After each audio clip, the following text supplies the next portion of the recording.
जय गुरु जी। शुक्राना गुरु जी, अनंतम शुक्राना हमारे गुरु जी महाराज का।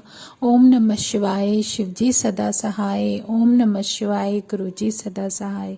शुक्राना, अनंतम शुक्राना। जय गुरु जी, जय गुरु जी, जय गुरु जी। सच में अगर हम ध्यान लगाकर सोचें, बहुत शांतिपूर्वक बैठें और कभी ये बात सोचने की कोशिश करें कि क्या हमने कभी भगवान को देखा है। अगर सतगुरु हमारे जीवन में, हमारे पूर्ण गुरु हमारे जीवन में नहीं आते तो शायद हमने भगवान को, परमात्मा को कभी ना देखा होता, क्योंकि वो खुद परमात्मा का रूप लेकर हमारे सामने विराजमान हुए, हमें हर चीज बताई, हर चीज, हर उस मुकाम पर, हर उस मोड़ पर हमारा साथ दिया जहां हमें उनकी जरूरत है।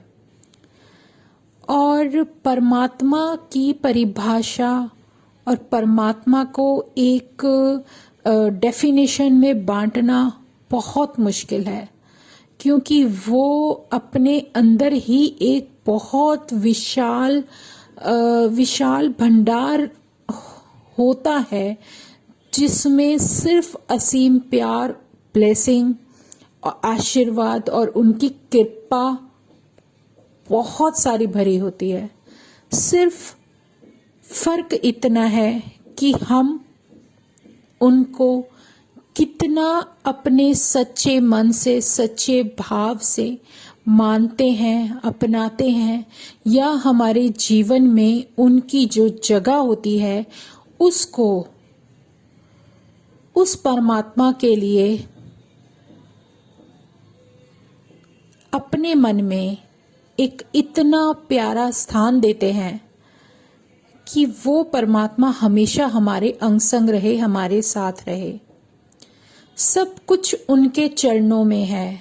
इसके अलावा जीवन में सब कुछ एक बहुत बड़ा झूठ है, क्योंकि सच्चाई यही है कि हम अगर अर्थ पर जीवन लेकर आए हैं तो हमें सिर्फ ये मौका इसलिए दिया गया है कि हम अपने कर्मों से पीछा छुड़ा सकें, उनको काट कर उनको शून्य पर ला सकें और अपने जीवन में उस मोक्ष को पा सके, जिसको पाने के लिए पता नहीं कितने जन्मों की तपस्या और कितने जन्मों तक उस प्रभु का जो भी गुणगान हमें करना होता है वो करना पड़े। लेकिन एक सतगुरु ऐसा रास्ता होता है, पूर्ण गुरु ऐसा रास्ता होता है, अगर वो हमारे जीवन में आ जाता है तो ये सब मुमकिन है, जिसके लिए वो हमें एक इतना प्यारा सा, इतना सुंदर एहसास कराने के साथ साथ, अपना आशीर्वाद देने के साथ साथ उस रास्ते पर लेकर चल पड़ते हैं जहां पर कि हमें इस बोझ को ढोना नहीं है। सिर्फ हमारे अंदर एक सच्चा भाव होना चाहिए कि अगर उस परमात्मा ने इतने बुरे वक्त में, हमारे उस समय में हमारे साथ आने का संकल्प किया, हमारे ऊपर इतनी कृपा करी, तो हम उनका हाथ छुड़ाकर दूसरे रास्ते पर कैसे भाग सकते हैं। इंसान की फितरत हमेशा सेल्फिशनेस रही है। यह है हकीकत है कि जब उसको अपना मतलब होता है तो वो सबको अपने सर पर बिठाने की कोशिश करते हैं, और जब उनका मतलब निकल जाता है तो उसको दूध में से मक्खी की तरह निकालकर फेंक देते हैं। ये ज्यादातर सबके साथ प्रॉब्लम रही है। सब सेल्फिशनेस से भरे पड़े हैं, लेकिन हमारे कर्मास हमें नहीं छोड़ते। वो ऐसे चिपक जाते हैं जैसे शहद से मक्खी। मक्खी ही तो शहद बनाती है। अगर वो शहद ना बनाए तो हम लोगों को खाने को नहीं मिलेगी। इसी तरह इंसान ही अपने कर्म बनाता है, और अगर वो कर्म नहीं बनाएगा तो वो इस जीवन में आएगा ही क्यों, और क्यों उन सबको सरवाइव करते हुए झेलेगा, काटेगा। सुख दुख उसको खाने को मिलेंगे। जो बनाओगे, जैसा बनाओगे वही तो मिलेगा। इसीलिए हमेशा परमात्मा हमें यही सिखाते हैं कि सच्चाई के रास्ते पर चलो, सच बोलो, और इसके अलावा जो भी तुम करते हो तो अपने सच्चे भाव से करो, ताकि कुछ करो तो वो तुम्हारे कर्माज में प्लस हो जाए, लेकिन सिर्फ अच्छे कर्म। इसीलिए ये मानव जीवन दिया गया है, इसलिए नहीं कि तुम अपनी मर्जी से कुछ भी करते जाओ। संगत जी, नाम की कमाई भी तभी हमारा साथ देती है जब हम सत्य के साथ अडिग रहते हैं, जब हमें उस परमात्मा का साथ मिल जाए, उस सतगुरु का साथ मिल जाए, उसका एक ऐसा सहारा मिल जाता है, तो हमें सत्य के अलावा कुछ नहीं बोलना चाहिए। इसीलिए जो नाम ले लेते हैं वो कम बोलना पसंद करते हैं, ताकि कहीं भी गलती से कुछ मुंह से निकल जाए तो उसका नाम, जो वो कमाई कर रहा है, जो नाम की कमाई कर रहा है, उस नाम की कमाई में से कुछ माइनस ना हो जाए। क्योंकि जो मेहनत नाम की कमाई में है वो किसी में भी नहीं। जब इंसान को उसका नाम सिमरन करने में अच्छा लगने लगता है तो वो एक अलग ही स्थिति होती है जिसका आप वर्णन भी नहीं कर सकते। ये हमारे महाराज, ये हमारे भगवान परमात्मा पता नहीं हमारे जीवन में कौन सा एक ऐसा पल लाकर खड़े कर देते हैं जो कि हमें ये सिखाता है, हमें ये समझाता है कि जैसे जीवन में हर चीज जरूरी है। आप खाना 3 वक्त खाते हो, आप अपने लिए कम से कम 1000 बार सोचते हो, आप सिर्फ अपना काम काम काम सब कुछ समझते हो, तो क्या उस परमात्मा का सिमरन करने के लिए वो आधा घंटा भी नहीं निकाल सकते जिसके लिए हमें इस जीवन में भेजा गया है? ये हर कोई नहीं समझता। सबके अंदर सिर्फ एक ही क्वेश्चन रहता है कि अगर कर्म नहीं, अगर मेहनत नहीं करेंगे तो हम खाएंगे कहां से? तो उस परमात्मा ने मेहनत करने को मना कब किया है? आप मेहनत करो, लेकिन उसे तो याद करो जिसने तुम्हें इस लायक बनाया कि तुम मेहनत कर रहे हो आज। उसका हाथ आपके सर पर होना बहुत जरूरी है। उसके आशीर्वाद के बिना आप जितनी मर्जी मेहनत कर लो, आप आगे नहीं बढ़ सकते। आपने कभी देखा है कि हर मानव बहुत मेहनत करता है। सबसे ज्यादा मेहनत एक मजदूर करता है, जिस मजदूर को इतना बोझा ढोना पड़ता है अपने जीवन में, इतना बोझा ढोना पड़ता है कि वो सुबह से रात तक सिर्फ अपनी मेहनत का ही खाता है, खून पसीने का खाता है। ये ध्यान देने वाली बात है। अगर वो तो सबसे ज्यादा मेहनती है, उससे ज्यादा मेहनत तो कोई इंसान कर ही नहीं सकता जितनी मेहनत वो करता है। लेकिन उसको वो सब सुख क्यों प्राप्त नहीं है? क्योंकि वो अपने प्रारब्ध के कर्मों को काट रहा है। उसके जीवन में वो सब उसे काटना पड़ेगा जो वो पहले करके आया है। इसलिए इस लाइफ में उसे वो सब कर्म काटने हैं जो वो कर रहा है। इसलिए हमारे अंदर कोई मलाल ही नहीं होना चाहिए, कोई क्वेश्चन ही नहीं होना चाहिए कि हम ऐसे सरवाइव क्यों कर रहे हैं। ये सब हमारा खुद का किया हुआ है। कभी कोई भी किसी के दुख का कारण नहीं होता संगत जी, कभी भी। आप किसी को भी ब्लेम मत करो, ना ही आपको करना चाहिए। क्योंकि जो भी हम झेलते हैं, जो भी हमें बर्दाश्त करना पड़ता है, वो सब हमारे कर्मों का फल है। कहीं ना कहीं उसमें छुपी हुई आपको अपनी ही गलती दिखाई देगी। इसमें परमात्मा क्या करेंगे? वो तो बैठे हैं, तुम्हारे लिए सब कुछ लेकर बैठे हैं। गलती हमारे इंसान के अंदर ही है कि हम हमेशा गलत चीज चुन लेते हैं। कभी कभी ऊपर से बहुत कुछ अच्छा दिखने वाला अंदर से अच्छा नहीं होता। ये तो वो मालिक जानता है कि आपके ऊपर कितनी कोटिंग चढ़ी हुई है। उन्होंने तो आपको एक सीधा सा रास्ता दिया कि आप उस रास्ते पर चलो, सच बोलो, किसी का बुरा मत करो, मेहनत करो, सब काम करो, सारी जिम्मेदारियां उठाओ, लेकिन साथ साथ ही सिमरन भी करो। चाहे आप सुबह करो, दिन में करो, रात को करो, शाम को करो। जैसे आपके और काम जरूरी हैं, तो आपके लिए ये भी जरूरी होना चाहिए। आप आए ही मेन इसी मकसद के लिए हो। इस धरती पर आपका कुछ भी नहीं है। ये तो सतगुरु है जो इतने प्यारे रूप में हमारे सामने साक्षात विराजमान हो गए, जिन्होंने बताया कि हाँ, परमात्मा है, सच है, वो बहुत बड़ा सच है। वो शिव, वो हमारा महाशिव जो हमारे सामने विराजमान है, और उसने जो हमें रास्ता दिखाया है, उसने ही हमें ये बताने की कोशिश की है कि तुम्हें अपने जीवन में क्या करना चाहिए और क्या नहीं।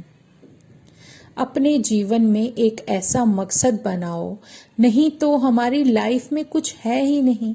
खाना पीना सोना और सिर्फ वही डेली रूटीन, जो डेली रूटीन हम करते आए हैं और करते चलेंगे, आगे भी करते आएंगे। लेकिन ये सब किसके लिए? झूठ बोलना है तो क्यों बोलना है? लालच करना है तो क्यों करना है? खाओगे तो आप उतना ही जितना आपके पेट में आएगा, डबल तो आप खा नहीं सकते। कोई चीज सिर्फ उसी लिमिट, उसी आयु के हिसाब से फ्रेश रहती है जब तक कि उसकी आयु सीमा है। इसी तरह हमारा जीवन है, जितनी आयु हमें मिली है, जीना हमें उतना ही है। क्या आपके अंदर इतनी काबिलियत नहीं कि आप अपनी आने वाली जनरेशन को अपने पैरों पर खड़ा करते हुए उसको इतना ज्यादा सक्षम कर दो कि वो अपने लिए खा कमा सके? क्यों आने वाली पीढ़ियों तक का सोचकर चलते हैं? क्यों सोचते हैं कि अगर हमने ये जोड़ लिया, हमारे पास इतना धन एकत्रित हो गया, तो हमारी आने वाली पीढ़ियां भी उसमें सुरक्षित हैं? आपको क्या पता आने वाला जो पीढ़ी है, जो आपका आने वाला वंश होगा, वो आपके जोड़े हुए को गंवा देगा या फिर उसको जोड़कर रखेगा। सबका भाग्य अलग होता है, सबके कर्मों के अनुसार होता है। ये परमात्मा की ही मर्जी होती है। सब हमारा बुना हुआ, बोया हुआ, वही हमें वापस मिलता है जो हम करते चल रहे हैं और करते हुए आए हैं। अगर आपके पास धन है तो आपके पास कोई ऐसी बीमारी होगी कि आपका धन उधर से चला जाएगा। आप डॉक्टरों के पास चक्कर काट काट के थक जाओगे। क्या फायदा ऐसे धन का? करना क्या है इस प्रॉपर्टी का? सिर्फ इंसान के पास उतना होना चाहिए कि आप जी सको, आप इस धरती पर सरवाइव करने के लिए सक्षम रहो, लेकिन स्वस्थ रहो। स्वास्थ्य से बढ़कर और कुछ भी नहीं है, और स्वास्थ्य तभी मिलता है जब आपके अंदर अच्छे गुण और अच्छी आदतें होंगी। कई बार ये सब कुछ होते हुए भी आप पुराना काट रहे होते हो और आप ये सोचते हो कि अरे हमने तो ऐसा कुछ भी बुरा नहीं किया, फिर भी हम ये सब भुगत रहे हैं। लेकिन कभी सोचा है कि इस बार, इस जन्म में भले ही आपने कुछ बुरा ना किया हो, लेकिन प्रारब्ध तो आपको काटना पड़ेगा, क्योंकि भगवान हमें हर चीज का हिसाब देते हैं। पता नहीं पिछले जन्म में आपने क्या किया जो अब तक आपको भुगतना पड़ रहा है। आपने कभी ध्यान दिया है? एक आईसीयू में न्यू बॉर्न बेबी, उसको इतनी गंभीर बीमारी मिल जाती है कि हम ये सोचते हैं यार ये तो बच्चा है, अभी तो उसने जन्म लिया, इसने क्या कर दिया ऐसा जो उसको ये सब झेलना पड़ रहा है? इतने कष्ट क्यों उठाने पड़ रहे हैं? इतना क्यों उसको बीमारी के चक्कर में परेशानी हो रही है? लेकिन ये उसका अब का नहीं, ये उसका पिछले जन्म का है, जो उसे जन्म लेते ही काटना शुरू करना पड़ रहा है। बहुत सारी ऐसी बातें, ऐसे कार्य होते हैं संगत जी, जो हमारी समझ में ही नहीं होते। हमारा परमात्मा हमें क्या समझाना चाह रहा है, वो हमें पल पल बताते हैं, समझाते हैं कि अपने कर्मों पर ध्यान रखो। अगर आपके कर्म सुधरते हैं, आप अपने लाइफ में सीधे होने लगते हो, तो जरूरी नहीं है कि ये जन्म आपका पूरा निपट जाएगा। हो सकता है अगले जन्म में आपको इस जन्म का भुगतना पड़े, अगर कुछ बैलेंस बचता है तो। सब कर्मों का खेल है संगत जी, सब कर्मों का खेल है। सिर्फ इसीलिए हमारा सतगुरु हमारे जीवन में आया कि हम इस चक्रव्यूह से बचकर सिमरन करते चलें, उस प्रभु का नाम जप करते चलें। अगर उनका नाम जप करते करते हम यहाँ से, इस जीवन से निकल पाए, तो शायद हमें मुक्ति मिल जाए और इन सब चीज़ों से छुटकारा मिल जाए। तो शुक्राना इसीलिए किया जाता है कि वो हमारे जीवन में आने वाली शक्ति, वो दिव्य शक्ति जो हमारे सामने साक्षात विराजमान है, वो हमारा साथ देने के लिए इस मंजिल पर हमारे साथ साक्षात खड़ी है। और इससे बड़ी ब्लेसिंग क्या होगी? हम नहीं समझ पा रहे तो इसमें उस परमात्मा ने थोड़े ना हमें कुछ कहा कि नहीं तुम नहीं समझते, मैं जा रहा हूं। नहीं, वो तो हमेशा हमारे लिए हमारे साथ खड़ा है। सिर्फ फर्क हमारे अंदर आता है कि हम उसको कितनी जल्दी पहचान लेते हैं। सब उनकी मर्जी है, सब उनकी मर्जी है। कुछ हमारे हाथ में नहीं है, सब कुछ उन्हीं के हाथ में है। हम कौन सा आप ये देखो, एक छोटा सा एग्जाम्पल है जो हमारे परमात्मा ने ही हमें सिखाया है कि कभी भी आप अगर कोई पौधा लगाते हो ना, तो पूरा फल बोना पड़ता है, पूरा फल। जैसे पूरा बीज होता है ना, पूरा का पूरा। आप ये सोचो कि अगर आपने कोई पौधा लगाना है तो वो बीज साबुत बोया जाता है। उसको अगर बीच में से काट कर उसके 2 हिस्से कर दो और उसको अलग अलग पौधे बनाओ, तो वो भी पॉसिबल नहीं है। और पेड़ तभी बनेगा जब वो पौधा लगेगा, और पौधा जब लगता है तो वो अपनी पूरी आयु लेकर ही बड़ा होता है, और अपने उसी समय पर उस पेड़ पर फल लगेंगे जब उसके समय के अनुसार उसके ऊपर फल आने का समय होगा। और वो फल लगने के बाद भी हम नहीं खा पाते, हमें उसे खाने में उतना वक्त चाहिए जितना कि वो पकने में समय लेता है। यही तो हमारा जीवन है। एक सार हमारे भगवान ने सीधा सीधा सिखा दिया, दिखा दिया, बता दिया, समझा दिया। वो कब तक इस चीज को बार बार हमें ये बताने की कोशिश करेंगे कि तुम्हें अपने जीवन में करना क्या है। उन्होंने एक सीधी सी रोशनी दिखा दी है, एक रास्ता दिखा दिया है, उस पर सीधे सीधे चलना है। वो तुम्हारे साथ है, तुम्हें इधर उधर भटकना ही नहीं है। तुम्हें अपना वो परमात्मा, वो परम गुरु, वो सतगुरु मिल गया है जिसकी हर किसी को तलाश रहती है। ये हमारे नसीब अच्छे हैं। हमारा कुछ तो ऐसा पिछले जन्मों में कोई तो ऐसा कर्म होगा जिसके करने की वजह से हमें सतगुरु मिल गया। जीवन में बिना गुरु के गति नहीं है, ये बहुत बड़ा सच है। जब भी आप ये सोच लो संगत जी, अगर कोई भगवान भी अवतार लेते हैं ना धरती पर, तो बिना गुरु के उन्होंने भी अपना इंसान का जीवन आगे तक लेकर नहीं जा सके। उन्होंने हमेशा उस प्रभु को सिमरन किया है, उस गुरु को अपनाया है, तभी उनके जीवन में आगे का रास्ता खुला है। चाहे भगवान कृष्ण हो, चाहे भगवान राम हो, कोई भी अवतार ले लो, कोई भी बिना गुरु के गति नहीं है, क्योंकि गुरु ही परमात्मा के रूप में आपके साथ, आपके सामने साक्षात विराजमान होते हैं, तभी आप आगे चल पाते हो।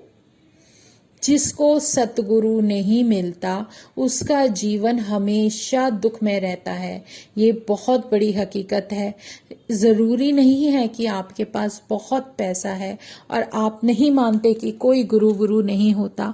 ये सब बेकार की बातें हैं। आपको आपकी जो सोल है वो प्योर नहीं हो सकती जब तक वो उस रूप में, गुरु के रूप में तुम्हारे साथ नहीं होते।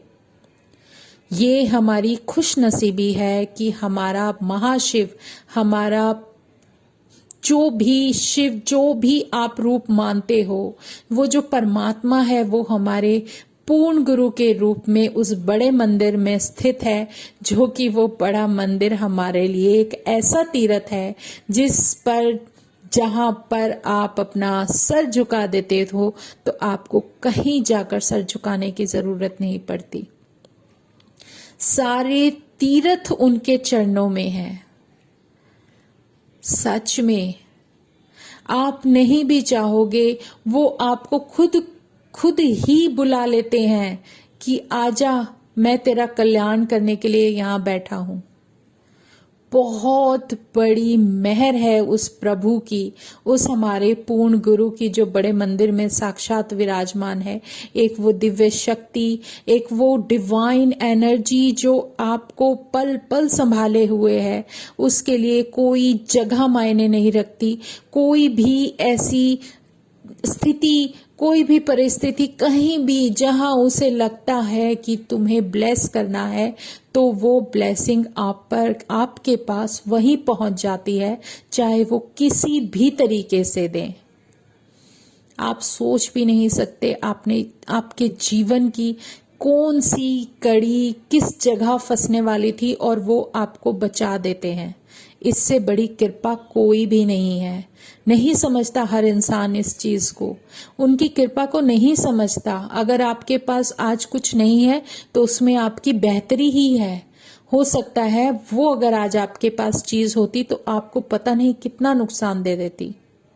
इसी बात का शुक्राना करना है हमें, बहुत बहुत शुक्राना करना है उस मालिक का शुक्राना जिस मालिक ने हमें ये सांसें और ये जीवन बख्शा है।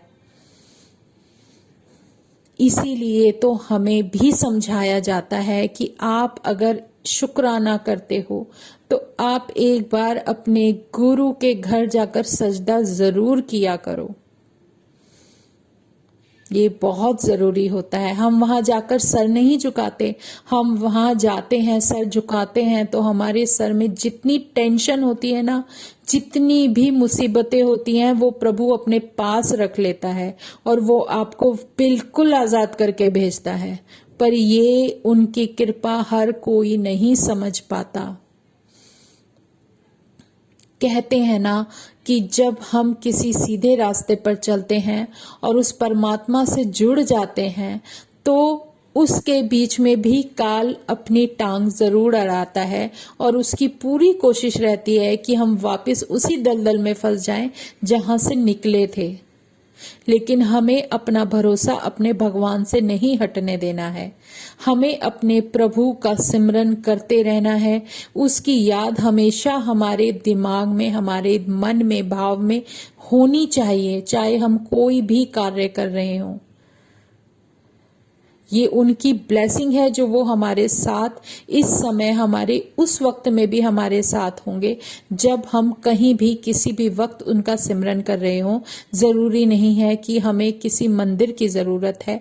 हमारे साथ, मेरे साथ तो अगर वो जहां मंदिर है, जहां मैं याद कर लूं, वहीं वो साक्षात विराजमान होते हैं। इसका शुक्राना गुरुजी महाराज, अनंतम शुक्राना। कहते हैं ना, जहां पर हमारा परमात्मा खुद विराजमान हो वहां मंदिर की जरूरत नहीं होती। इतनी बड़ी शक्ति है वो, इतनी बड़ी डिवाइन एनर्जी जो उन्होंने इतने सालों तप करके उस बड़े मंदिर के शिवलिंग में डाली है। उनका सिर्फ कहना यही था, तुम किसी भी तीर्थ चले जाओ, तुम्हारा कभी कल्याण नहीं हो सकता, उसमें वक्त लगेगा, लेकिन अगर तुम्हें बहुत सब कुछ, अपना जो कुछ भी कटवाना है तो मेरे पास आके मेरे चरणों में गिर जाओ। वो तो सबको बुलाते हैं, वो महाशिव है, वो हमें हमारे कर्मों से बचाते हैं संगत जी। हमारे सारे कष्ट अपने ऊपर ले लेते हैं, लेकिन भगवान हमें हमारे कर्मों का फल देते हैं, और ये बहुत बड़ी सच्चाई है। बाकी तो हमारे महाराज की कृपा, जिस सौल के हिसाब से जिसका जब कल्याण होना होगा वही।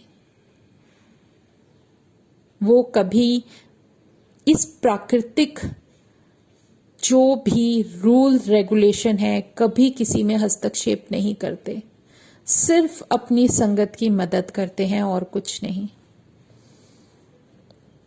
क्योंकि हमारे महाशिव हैं ही इतने प्यारे। वो तो इतना सुंदर, इतना प्यारा रूप, सादगी भरा हमारे सामने एक सिंपल से इंसान के रूप में आए हैं और हमें ब्लेस कर रहे हैं, और हमें सिर्फ उनका शुक्राना करना है। तो शुक्राना गुरुजी, अनंतम शुक्राना। आज हम सत्संग यहीं विराम करते हैं। संगत जी, भाव इतने आते हैं मन में कि हम बोलते ही चले जाते हैं। तो जय गुरु जी, शुक्राना गुरु जी, अनंतम शुक्राना। ओम नमः शिवाय, शिव जी सदा सहाय। ओम नमः शिवाय, गुरु जी सदा सहाय। शुक्राना शुक्राना, अनंतम शुक्राना। दिल से बस यही निकलता है कि प्रभु, बस कुछ भी हो जाए, कितना भी, कैसा भी, कोई भी वक्त हो, बस हमारा हाथ मत छोड़ना। जय गुरु जी, जय गुरु जी, जय गुरु जी।